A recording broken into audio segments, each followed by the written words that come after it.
Okay, this question is for Zaras.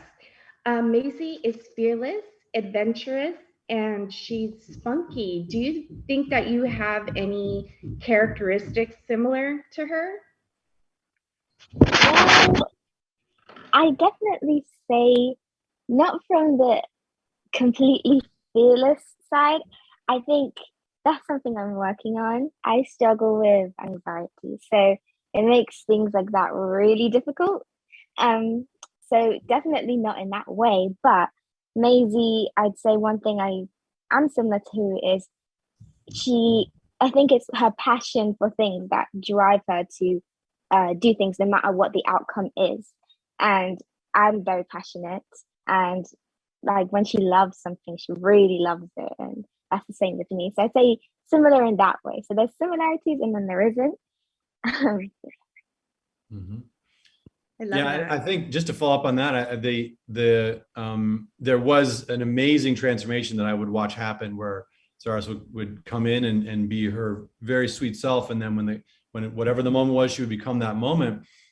She's obviously a great person, a great kid, but very, as she said, passionate about her acting, and she can sing and dance and act, and she is really driven towards that. It's not something that's passive for her. It's something that's really important to her. And so I think some of that drive and passion, it was easy for her to tap into that and give it to Maisie. Yeah, she was fantastic. Thank you. Thank you. Can't imagine the character without Zaris-Angel performing it. It would be, when someone really nails a performance where it's impossible to imagine anyone else doing it. That's what we have in this movie. Yeah, no, it was Thank brilliantly. Me? Thank you. This question is for Zaras. What do you want your audience to take away with after seeing this film?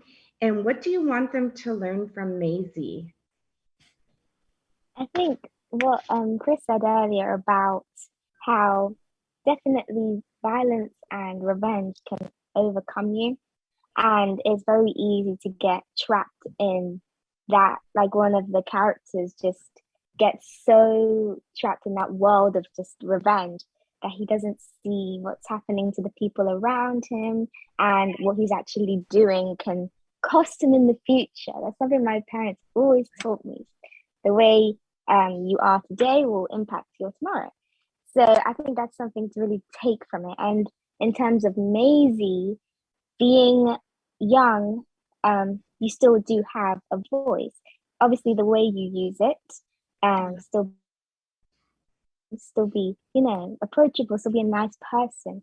But if something is making you uncomfortable or unhappy, it's okay to voice that out. Something I've had to learn. Even being 18, I'm still learning it. But I really do hope Maisie does give a lot of kids that confidence, but in a nice way. Still be nice, but it's okay to also have your own thoughts and your own mind and feelings too. Yeah, I think that one of the things that Zaris brought was the character has this real dogged determination, and her worldview, sort of her understanding of the world, evolves over the course of the story, but she's always driven towards what she believes is right. But her sense of what is right changes over the course of the story. And because she's the youngest, there's sort of three generations of hunters in this movie, and she's the youngest of the three generations. She represents the younger generation. There's a little bit more nimble, perhaps, in her thinking, and able to adapt to the facts on the ground more readily than some of the other ones.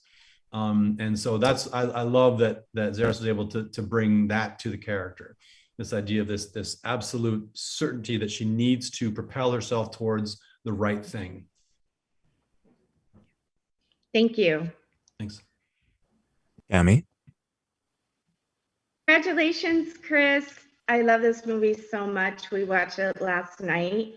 Awesome. And I had a question about the character development. How do you help your characters or actors get into their personalities and character? Well, that's a really good question. I'd love to get also Zaris's thoughts on that. I think one of the things that is very different between animation and live action is obviously in live action, generally you'll have the actors together in their costumes and their sets, and they really get a sense of the place and the moment that they're creating together. In animation, they don't have the benefit of those things. It's generally just them in the room, and they'll be asked to go from teleport from one place to the next, one emotion to the next. And so it's really incumbent on the director to try to articulate what they're experiencing physically and emotionally, and what the circumstances are. But then there's an onus on the actors to take all of that and really sort of take it in and build off of that, and so they don't have the other actors, they don't have the place in front of them, so they have to conjure all of that. And so after a 3 or 4 hour recording session, our actors are generally pretty wiped out. But I'd love to hear Zaris's thoughts on that.